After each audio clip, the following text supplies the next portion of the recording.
Okay, so we said for common base, we make the 16 a base 2. We rewrite the 16 as 2 to the 4th power, keep the negative x on the outside. Then on the left, we have all base 2's. The key to these that I see people go wrong on is that they're like, all right, we got all base 2's. I can cancel out all base 2's right now. Well, that's not how the rule works. You have to have one base on each side before you can cancel it out. So here's where we have to remember some of our exponent rules. On this one here, if you have the same base here, 2, you keep the base and do what with your exponents on the left-hand side? Add them. So that's 3 plus x here. On the other side, you have one base and 2 exponents. You keep the base and do what with your exponents? Multiply these, which is negative 4x.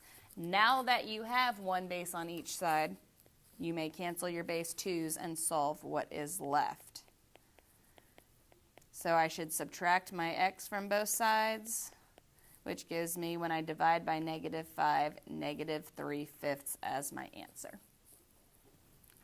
I'm going to do a couple more with you and then give you time to work on a couple of them yourself too. So the same type of thing on 2. 2 has 3 of all the same bases, or 3 bases that we need to make all the same. What is a good common base in question 2? 2. So that 8 I'm going to replace with 2 to what power? 3rd. Now, if you're recognizing that I'm going to multiply that 3 by the x squared, you can skip the step where you don't multiply them and just write it right away as 3x squared. Same thing on the bottom. 4 is 2 to what power? The 2nd, so I do 2 to the 2x. And on the right-hand side, I'm going to purposely write this with an exponent. If there is no exponent, it's 2 to the 1st. Now again, we have all base 2's, but we need only one base 2 on each side. So on the left-hand side, the rule is when you're dividing, keep the base and do what with your exponents? Subtract. Once I then have it down to one base 2 on both sides, now I can cancel this out. What do we have here to solve? What do we call these? A quadratic. How do I solve quadratics? Factoring. You can bet like 90% of the time that I give you one of these that it's going to factor. Okay? Because really my goal here is not necessarily to make you like go through all that work and then have to do quadratic formula. That's a little bit ugly. It does so. So that should be -1 and then +1 here. I get 2 answers for this question. What are they? 1 and -1/3. So you may have 2 answers for these, and that's okay.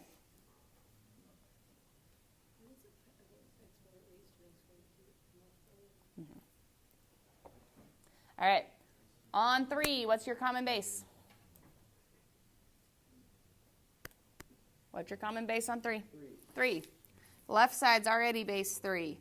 This is another thing where we have to remember exponent rules. If 27 was on the bottom of a fraction, what kind of exponent put it there? Negative. So 27 is 3 to the what power? -3 because it was on the bottom of a fraction. This one, do I even have to do any solving?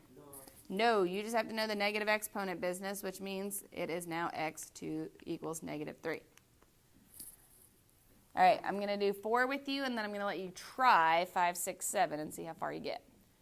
Okay, before I can do common base on 4, what do I have to fix? The 27 is the common base part, but what other issue do we have in 4? The square root. How do I write a square root as an exponent? Fraction. Okay, so that's a 1/2 exponent. Then I can do 27 is 3 to the what power? 3 to the 3rd. The other thing to be careful of, 9 is the same as 3 what?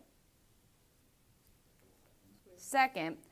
I have to multiply that by the exponent that's already there. That means multiplying it by every part of it. So that on the left is going to say 3 to the what?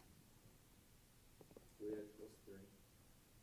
Careful, it's 9 squared, which means it's going to be 2x plus 2. So what I have here now, because I'm going to do what with these exponents? You're going to multiply those. You can leave it as a fraction, or if you're more comfortable, you can leave it as 1.5. I don't care. What do you do with your base 3's now? Cancel and solve.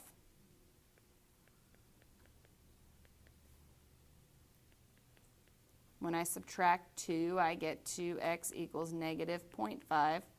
When I divide everything by 2, what's negative 0.5 divided by 2? 1/4. Negative 1/4 or negative 0.25. I don't care which form you leave it in. So you weren't in decimal, not fraction. I really don't care, honestly. I was showing you that it's fine in decimals. If you want fractions, that's fine too. Really, at that point, as long as you don't have to round the decimal, I'm fine. Okay. Take a minute on your papers. Give a good try to 5, 6, and 7 using common base. What's your good common base for question 5? 5. If it's 1/5, you write it as 5 to what power? Negative 1, and then you're going to distribute that negative 1 to the exponent. 25 is 5 squared, so when you have it in perfectly simplified form, it's going to be 5 to the negative 2 plus x equals 5 to the 2. The 5's cancel, and you get x equals what? 4. 6. If you have two bases on one side, simply move one to the other side and treat it the same way. That means you're going to have 2 to the 2x when I rewrite 4 as 2 squared equals 2 to the x. This one is always one that tricks people because I've got an x on each side. What we do not do is divide by x. What do we do to solve? Subtract x. If I subtract x from each side, what does it give me? 1x equals 0. 0 is a number. It is a good answer. It is fine. It does not mean no solution. It's just 0. Okay? Could you solve that without even moving it over? Yeah, it's pretty easy to say if it's two different bases, the only exponent that's going to make them equal so that they subtract to give you 0 is... I just put like 2 with a 0 Mm-hmm. that thing, then she equaled it out. Like, I'll have to look at that. On 7, if there's this exponent on the outside here, what do I do with those exponents there? Multiply. Now I have a common base of e. What do I do with it? Cancel and solve what's left. This is still a quadratic. So how do I solve it? Subtract x squared and factor. Or subtract 2x and factor is what I meant. Do not divide by x both sides. When you do that, you lose an entire answer. What are my two answers for this? 0 and 2. Decently comfortable with common base? All right. Then our last 4 questions will be on the previous day. why is it 2x? Because when you have something with a base and an exponent on the inside and an extra exponent on the outside, that's the exponent rule, is that you multiply those.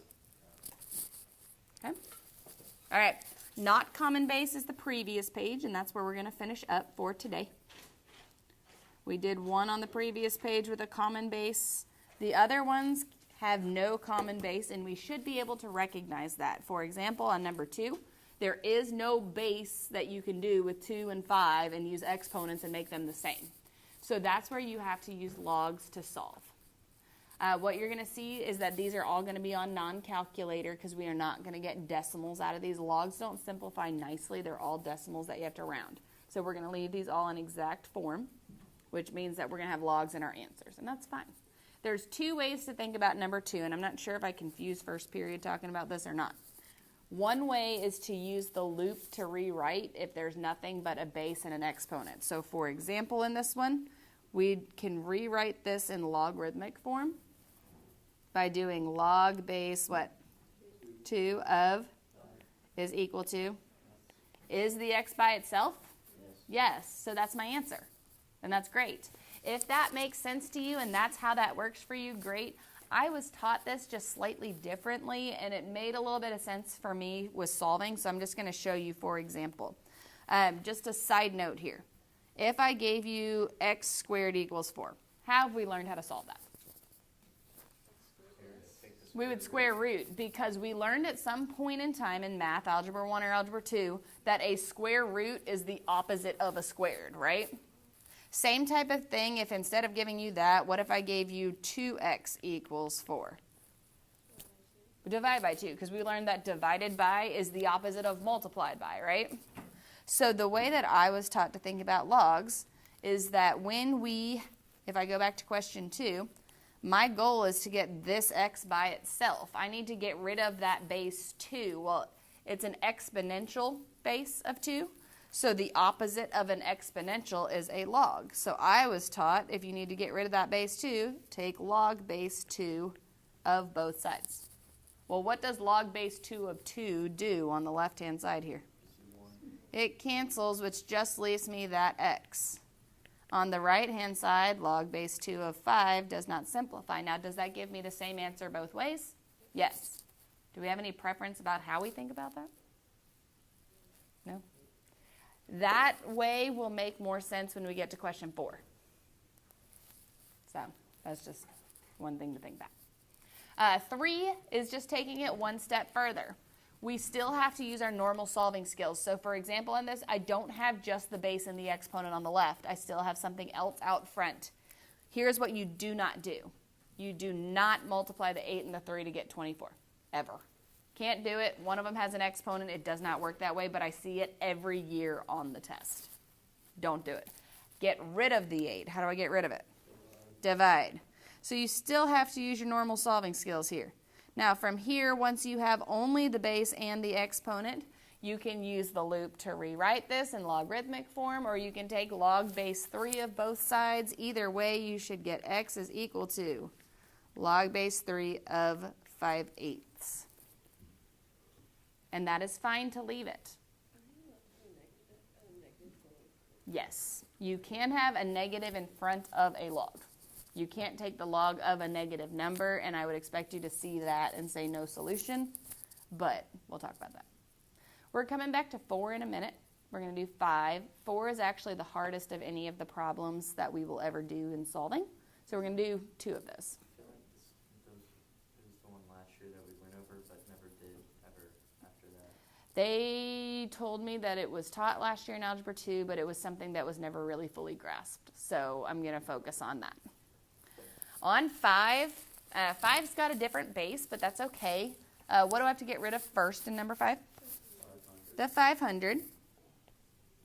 Even though this is on a non-calculator section, we should all know pretty well how to reduce the right-hand side there. 600 over 500 reduces to 6 over 5.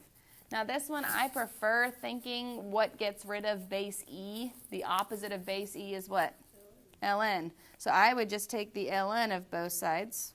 That's how I do those, but that's just me. The ln gets rid of the base e here. I still have a little bit of solving to do, though, because there's something with that x. My goal now is to get rid of what with the x? The 0.3. How do I get rid of that? Divide by it. Now, is it a beautiful answer here? No, but that's okay. It is the exact answer. The only thing you could possibly do to make that look a little bit prettier is recognize 0.3 is 3/10. So you could flip and multiply that out front instead of leaving it with a decimal on the bottom, but I don't personally really care that much. Yes, sir. Log base e. So you can still use log base e on that to cancel out the base e if you're more comfortable. The reason we come to 4 very last is because of the difficulty level on this. We're going to do 1.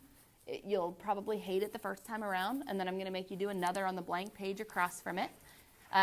But the good thing about it is, even though it's the harder type of solving, it's the exact same process every time you do it. So if you do it 3 or 4 times, you're going to get the process down, and even though it's kind of a pain, it's not going to actually be that bad. It can't change. So that's the upside to it. What is the issue with question 4? The bases are different, and there's exponents on both sides, right? And you can't just go around choosing to take the log base 5 of one side and the log base 3 of the other. It doesn't work that way, right? Just like we can't multiply one side by 2 and the other side by 3. So you have to choose. Now, the other upside to this is there's never a wrong answer. If you want to pick log base 5 and someone else wants to pick log base 3, your answers are going to look very different, but they can both be right. And that's fine. What we did in first period is we always just decided to get rid of the left side base, and we just went with that. And whatever you want to do is totally fine on that one. I don't care, personally. Sometimes I can see there being an easier one, and you'll see that in your homework. There's a couple that are easier because if one of them has a nicer exponent and you don't have to cancel it out or something, but it's just totally up to you. So we just said, all right, let's go ahead and say, let's do log base 5 of both sides. If I do log base 5 of both sides, which side is going to clean up real nice? The left. Okay? Because that's going to cancel. That's just going to leave me my x minus 2. The issue with these kind of questions is that you have two x's, and the other one is currently stuck up in this exponent here. So you've got to fix that problem. So step 1 on these kind of problems, the not common base ones that have two bases, is to just pick one side to get rid of the base. So we've done that. Step 2, what do our log rules say we can do when there's exponents up here? Bring it out front. Now the reason we do that is because you have no access to it up in the exponent, but we can work with it when it's down front. Now it is a bigger exponent, which means you're going to have to use parentheses. Not just one piece, it's got the plus. We can't do that yet, and you don't want to, but here's what we don't recognize typically. This. Log base 5 of 3. Is there any variable there? No. That means that even though it's ugly, log base 5 of 3, it's just a number. If there is just a number outside of a parentheses, let's just say it was a 2, what would you usually do with it? Distribute it. That's the answer here. Okay? It's not pretty, but that's okay. We can distribute it to both terms here. Let's see what that's going to look like. I'm just going to stick a 3x in front of a log base 5 of 3, and I'm going to stick a 2 in front of a log base 5 of 3. We've done problems like this before where it's ugly and we still need to solve for x, but we've got an x on either side. So I have 4 terms here, and here's what you need to recognize in these problems. I've got 1, 2, 3, 4 terms. How many of them have x's in them? 2. How many of them don't? 2, right? Okay? So your goal here is to get the x's on the same side and the non-x's on the opposite side. So what I'm going to do here is take this and move it all the way to the left by doing what operation? Subtracting.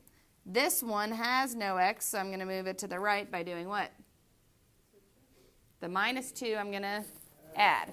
Okay, so here's what it's going to look like, this next step.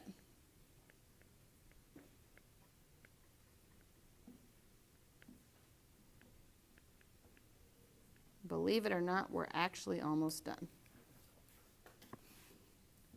All right, so we've got the 2 terms with the x's on the left. We've got the 2 terms without the x's on the right. Second to last step here. I got 2 terms right here. What is common to both of them? The x, which means if it's common to both terms, what can I do with it? Factor it. If you take an x out of both of those terms, what is it going to leave you in the first term? 1 minus 3 log 5 of 3. This is actually going to be our last step here. Nothing cancels, unfortunately for us, because that 3, it would have to be a 3 here and a 3 there to cancel. The 3 out front doesn't really help us. this is actually the last step. If I want to get x by itself, what do I have to get rid of? Everything in the parentheses, right? So you just divide it. It's a very ugly fraction answer with 2 logs in it and 4 terms, but this is your final answer. Wow. I know. It's ugly. What's the point of it? Solving. Now, here's the thing. On the ACT, is that the easiest way? Heck no. ACT, here's your easiest way. Make this equation y1, make this equation y2 in your graph, and see where they intersect. That gives you a decimal answer. You see which one is closest to the decimal when you type your answers in your calculator. There you go. That's the easiest way to do it. Now, will I put this on a calculator section? Heck no. Okay? Only things that are going to be on a calculator section in this test is going to be the application problems, which are our word problems. Okay? Now, also understand, in this, can I throw 15 of those type of questions at you? No. How many questions? We've just done 12 questions in our notes. How many of them were this? 1. Okay? I'm going to tell you just straight up front on your quiz for this, there will be 1. And on your test, there will be 2 at the minimum. Probably 2. I don't know. I'm not going to be like 15 of those because they take a while. All right? Now, we're going to do 1 more of these on the blank page across from it because we always need it. Always. So blank page across from it, but leave your book kind of like open spread so you can see the one we just did. I'm just going to make up something here because it really doesn't matter for these. That's the thing. You can make up these all you want. Just make them not the same base. There's no way you can make it wrong. I can tell you if you're right when you solve it.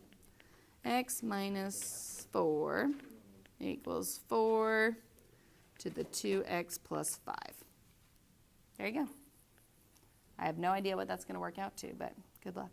All right, homework for this comes in 2 parts.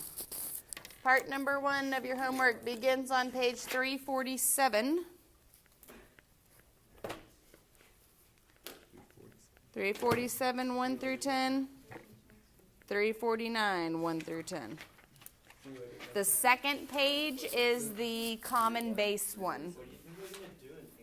Okay? But we have a little over 35 minutes now to work. All right? When we did exponential equations, we had 2 methods, common base, not common base. Logs work the same way. Either you have a log on both sides of the equation, which would be logs with common base, or you don't, which is not common base. So for example, 1 and 2 are 2 different methods, if you look at those questions on 345. 1 has a log on each side, which means we're going to be able to cancel those. 3 only has a log on one side, which means we're going to have to learn how to get rid of a single log because you don't have one to cancel with it on the other side. Okay? So, the difference between questions 1 and 2. First, we have to remember our condensing rules. Our condensing rules apply to this. So, for example, on question 1, the first thing that I see is this 2 out front. According to our log rules, where can I move that 2? It can go back as the exponent of the x. So you need to fully condense each of these. If there is a log on both sides, you need to, just like the exponentials, get only 1 log on each side. When we just did the common base ones, we had to get only 1 common base for the exponential on each side. It works the same way for the logs. You can only have 1 log on each side. So now I have 1 log on each side. I have fully condensed this. These are both log base understood what? 10. Doesn't really matter as long as it's the same one, right? So in this case, if there's an understood base 10 on each side, because they are the same, I may cancel those logs and solve what is left. This is very similar to the common base method we did with the exponentials, where you cancel the common base, solve what's left. I am left with x squared equals 9. How do you get x by itself here? Square root, and when we square root 9, what do we always put in front of it? Plus or minus. Here's the deal. You always put that in front of it, but what kind of numbers can you not take the log of? negatives or what? What's the other one? 0. Okay? So even though you do put a plus or minus in front of it because of the square root, we only keep positive answers. So my final answer to this question, I eliminate the negative one because you cannot take logs of negatives, which just gives me x equals 3. Now, not all negative answers are going to be bad. It just depends on if you can plug them into the log and you are taking the log of a negative number. This one was straightforward. Because the x is by itself, you're just taking the log of -3 when you plug it in. But an example like this one in question 3, I can plug in negative numbers right there and still get the log of a positive number. So we're just going to be careful with those answers. Logs, it tends to be best to always kind of check your answers. Mentally plug them in. Okay? So let's give question 2 a try. We're going to talk about how to do it if there is not a common base, which is the rest of these really. Condensing rules, is there anything that I can condense back in question 2? Well, there's 2 options to start in question 2. What could I do with that 3? Put it back as the exponent, right? What is the easier way to deal with the 3? Divide it. Why did I not do that in question 1? Because you can't divide the 2 into the log of 9, not nicely. But in this case, if you can, go ahead and divide that 3 over here. Just get rid of it. So you could have handled that one of 2 ways. Either way would have been fine. Okay. Now, the last one, we had the same log on both sides so we could cancel it out. Here's what happens if you can't cancel it out like this one. You don't have a log on both sides. You therefore can't cancel your log base 3. Remember we said logs and exponentials are the opposite of each other? We're going to use an exponential to get rid of this. Or you can switch this into exponential. Exponential form, you would say, use your loop here to rewrite. If I rewrote this in exponential form, it would be 3 to the second power equals 4x minus 7. Is this something we are then able to solve? Yes. Yes, it is. What is 3 squared? 9, and from there it becomes a very easy solving process. All I have to do is add 7 to both sides and divide by 4. It's always good to check your answer. Here's what I mean by that. If I plug in 4 right here, is this parentheses going to be a positive number? 4 times 4 is 16, minus 7 gives me 9. Yes, that's totally fine. If that is not a positive number, no matter whether your answer is positive or negative, we have to get rid of that answer. So logs, you always need to check your answers. Exponentials, you do not. Any issues with question 2? The rest of these are going to be handled very similarly. We just have to go through the process of solving using our condensing rules. So that's why we spent that whole day talking about log rules and how to condense them. So for example, on question 3, before I do anything, I have 2 logs on the left. I can't keep 2 logs on the left. I've got to collapse it or condense it down to 1. What is the rule for plus signs? You can condense this to 1 log base 4 and do what with these pieces? Multiply them. Now, some of you will want to write those parentheses next to each other and then multiply it out. I'd save yourself some work and just FOIL it now. Okay? So I go ahead and FOIL that. X times 2 is 2x. X times x is negative x squared. 3 times 2 is 6. 3 times negative x is negative 3x. You can simplify that still. Or you can do that in the next step as you are turning this into exponential form. So how do I turn this into exponential form? I use my loop. Even though it's a big thing in the middle there, it doesn't matter. Exponential form would look like what? 4 to the 1 is equal to all of that, which I'm going to go ahead and simplify right there. Anytime we have a quadratic, how do we solve it typically? You factor it. I would probably move everything to the left because I don't like factoring negative x squared. Take a minute, move everything to the left on your paper and factor. All right, hopefully we all got these answers originally. Let's discuss the checking answers process. It's checking those two circled spots there that you're taking the log of to make sure that you can still get the log of a positive number. So for example, 1. If I plug in 1 there, am I taking the log of a positive number?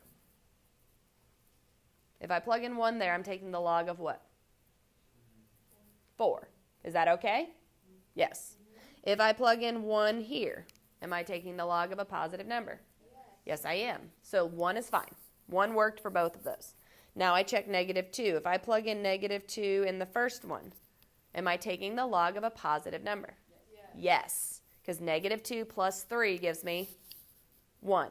1 is okay. It doesn't matter that the answer itself is necessarily negative. When you plug it in and you see what you're taking the log of, that number has to be positive.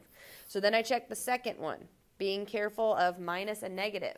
2 minus negative 2 is going to give me what? Positive 4. So even though that answer is negative, is it okay? Yes.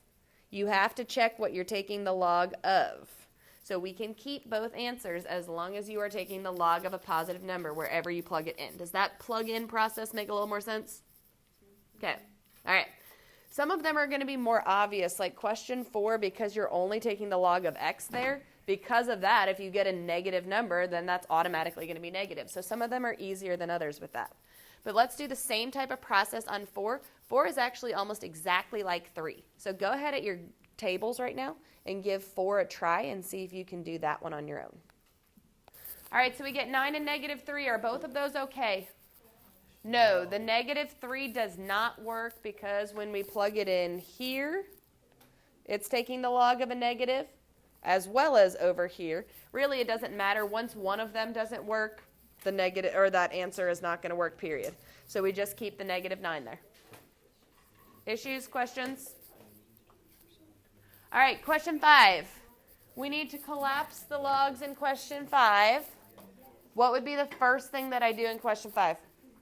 Step 1 would be move the 2. Move the 2. Now, why can I not divide the 2 this time? Because this doesn't have a 2. Oh, yeah, that's right. Right? So I'm going to bring the 2 back as the exponent here. Then what does a minus sign indicate? Divide. So I can collapse this to 1 log base 3 of the 2 parts divided. After you get here, what is our second step, third step, whatever? You do the loop to rewrite this in exponential form so that we can solve it. So what's this going to be rewritten as? 3 to the 4th power equals x minus 4 squared over 9. Yep.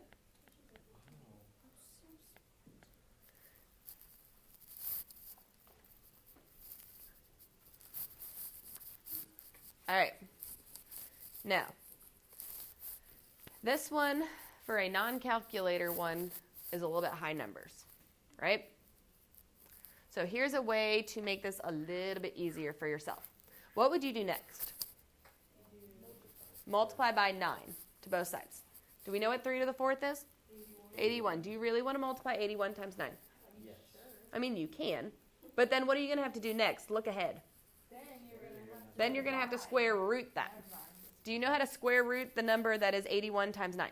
No kidding, I don't know. It's a little bit funny. So here's a different way to think about this. 9 is the same as 3 to what power? 3 squared, right?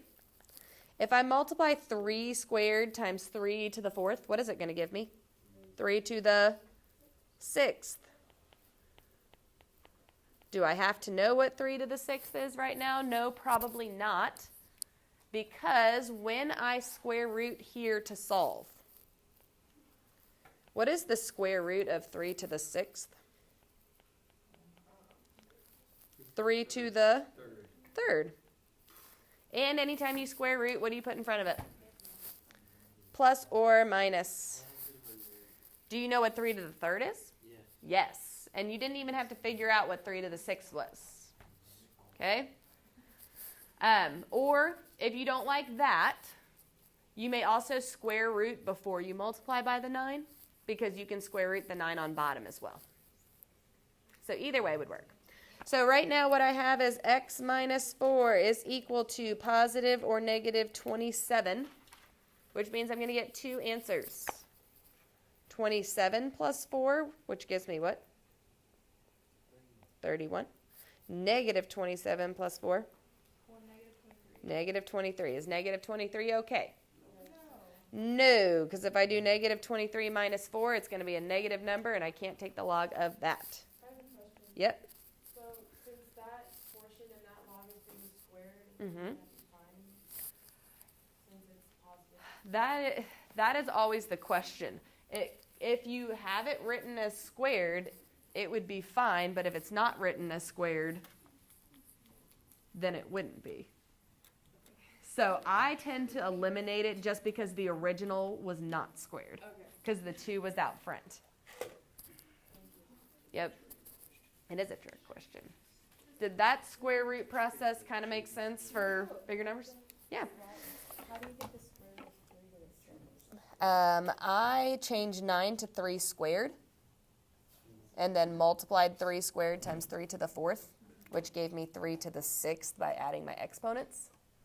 And then the square root was just to get rid of the squared.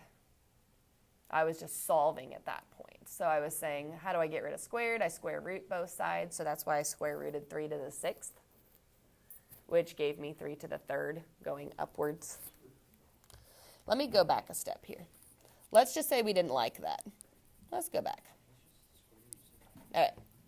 Were we good here?